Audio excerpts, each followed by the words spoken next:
to the entertainer talking sports. What is going on, football fans? Back at it with another New York Giants video. And in this video, we are going to talk about the running back position for the New York Giants and the options that they may have to fill the backup running back position if they, in fact, decide to replace Wayne Gulman. Now, Wayne Gulman still obviously may remain on the roster. He doesn't get paid that much, being that he was a late-round pick and he's, entering his fourth year in the NFL. But I do think that you could certainly question whether or not Wayne Gulman is suitable to be Saquon Barkley's backup. And the other option, of course, if they don't view Wayne Gulman as the backup, which I personally don't think they will, and I'll get into the reasoning why, they could address this also later in the draft, similar to what they tried to do with Wayne Gulman when they drafted a running back in the 4th, 5th round, whatever round he was drafted in, and the Giants have a number of picks in the draft. Now, the reason why the Giants may elect to go with a free agent running back is maybe they feel they want to use those picks to address what they feel are bigger needs. Offensive line, where they want to get younger. Secondary, middle linebacker, whatever. And maybe they feel like it's a better option to fill in the backup running back in free agency. And there's a number of names that the New York Giants could certainly look at. Now, of course, Dave Gettleman tried this approach during Saquon Barkley's rookie year, where he brought in a guy that he was the general manager for with the Carolina Panthers with Jonathan Stewart. Stewart was a little bit up there in age, and he was a guy that was known as a veteran presence, a guy that was a good locker room guy, and a guy that was one of the best blocking running backs in the league, and that we know is not Saquon Barkley's strongest suit. He struggled a bit last year with the pass blocking, and maybe some of that had to do with his bad ankle, but regardless, I think that's something he needs to work on, and I think he also viewed Stewart as a guy that could probably get him short yardage in between the tackles, which is kind of where you want Barkley to stay away from as often as possible. Not that you don't want him to run there, but you don't want him to take that beating, being that this is the guy we're going to build this offense around. You want to be able to use him in the pass game. You want to see him bounce it outside for big runs. And you'd like a guy to come in to get those 3rd and shorts, those 4th and shorts, which are so important in the NFL, because when you're able to pick up those 3rd and 1s, those 3rd and inches at a high clip, not only, obviously, are you extending drives, you're winning the time of possession, you're keeping your defense fresh, and that is something that the New York Giants definitely need to work on this year. Wayne Gulman has just not gotten it done, and I will go over his numbers, but one thing with Wayne Gulman, I like the guy after his rookie year. He was a pretty strong rookie. The guy's fumbled the ball 6 times in less than 200 carries. That's a problem. To put that in perspective, Saquon Barkley's only fumbled the ball once his entire career. They didn't even lose that fumble. It was on the first carry of last year's season. So I think Gulman should be replaced. And I think it's a more important position that people give it credit for. You want to spell Barkley, and you want a guy that could run between the tackles. We remember the effect that Brandon Jacobs had on this football team. That's the type of running back we need. Not to say he's going to have the same role as Jacobs, but we need a guy that's going to come in and get that tough yardage and spell Saquon Barkley. And I think there's a number of guys at free agency, if the price is right, that the New York Giants could certainly look at. Now, the problem with some of the guys I'm going to pull up, I think a lot of teams are going to be interested in some of these guys. Now, I pulled up 3 names. There's a number of others, if you do your research, on free agent running backs that the New York Giants could potentially attack.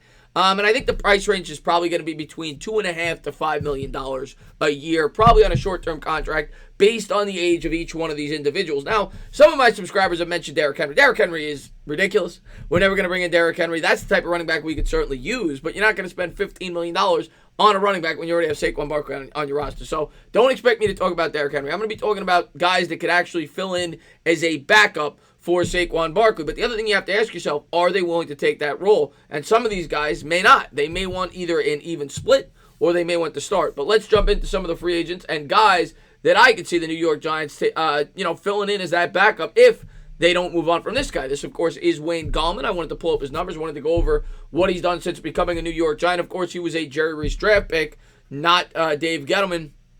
And his first year with a bad offensive line, he got his biggest role of his career. He had 111 carries, played pretty well. He didn't have a touchdown, but he averaged 4.3 yards a carry, 476 yards. He played pretty well, and he looked somewhat promising as at least a rotational back, which is why I think the New York Giants were fine with him and Stewart being the backups for Saquon Barkley in his rookie year. And Gulman has not really had much of a role since, even though he's the primary backup for the most part. The guy has had 80 combined carries over the last 2 years for 286 yards and 3 touchdowns, averaging 3.5 and 3.8 yards a carry.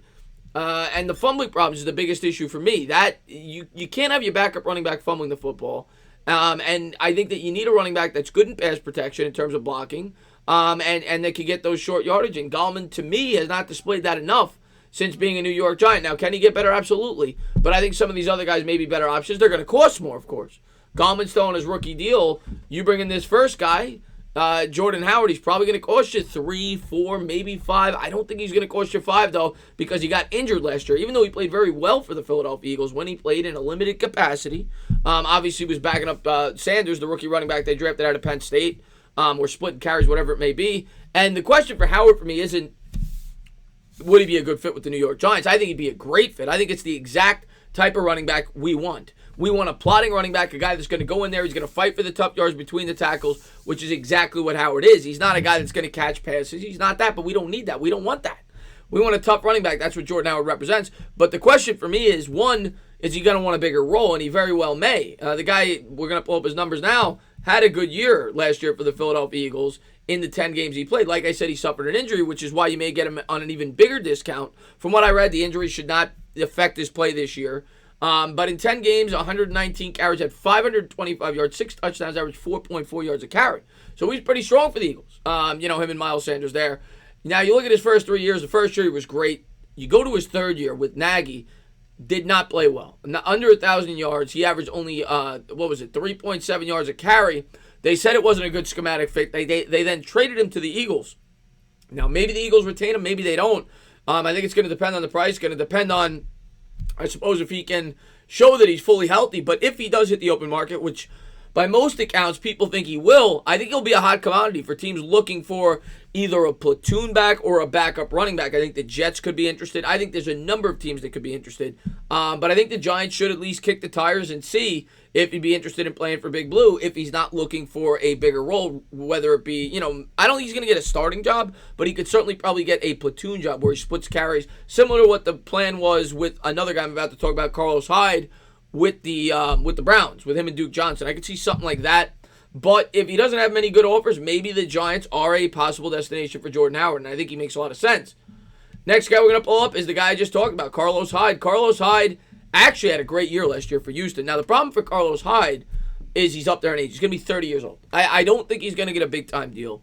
And the question is a team willing to give him a starting role? I would say he has a better chance of getting a starting role than Jordan Howard, especially based off his production last year, and he was healthy. He played all 16 games.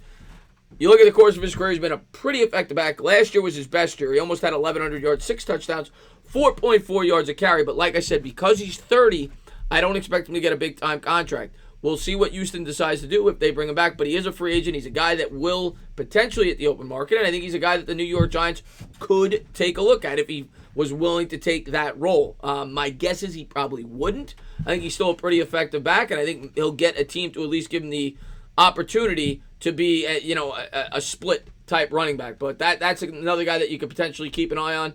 And then finally, I wanted to go over Payton Barbour. Payton Barbour, I think, is the exact type of running back we're looking for. Not that he's that good, but he has been a guy that since he's been in the league has displayed he could run between the tackles. He's known to be specifically a short yardage back. His yards per carry are bad, and I would not be excited if we brought this guy in. I mean, you could definitely argue why not just keep Wayne Gallman. But Barber's a little bit more accomplished, and I think he's better running between the tackles. And to my knowledge, I don't have the fumble numbers in front of me. I think he's better at holding on to the football. So Payton Barbour, and he's young. He's only going to be 26 next year. But these are his stats. He has just under 2,000 career yards rushing. His 3.6 yards per carry for his career, though, does not blow you away. Matter of fact, that's very poor. But he's a guy that you could probably stick in near the goal line and get you a touchdown and convert on short yardage. Again, not the most attractive option. And there's a lot of other names out there that you could look at that may fit the price range for the New York Giants. But these are 3 names that I could see the New York Giants potentially targeting. Jordan Howard, to me, is the most attractive, but Jordan Howard is going to be the most attractive for most of these teams. And the same can be said for Carlos Hyde. Carlos Hyde probably has a better chance of getting a starting gig somewhere or staying on with Houston. Howard is a possibility based on his injury history, that he had an injury last year. He may not get a offer that blows him away, and maybe he does decide to back up Saquon Barkley for a year, prove he's healthy, and maybe look to get a more expanded role somewhere else.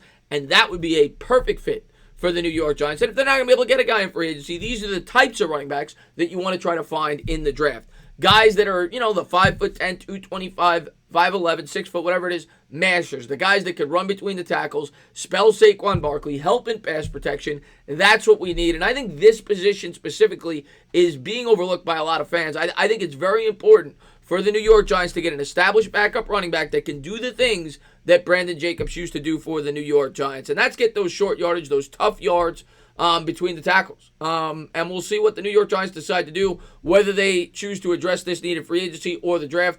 I think it's a cost-effective move. It's one of the, if you're looking to fill depth in one of your holes on your team, I think, in terms of spending money in free agency, you're not going to have to allocate a lot of money to bring in a backup running back. Like I said, it'll probably be between $2 and $5 million, and, a short-term deal, 1-2 years, whatever it is. So we'll see what the Giants decide to do, but I think those guys are viable options. I think they're possibilities. It's all going to depend on what they get offered in free agency. But as always, guys, if you liked what you watched, please subscribe, drop a comment, maybe give me a little thumbs up. Cheers.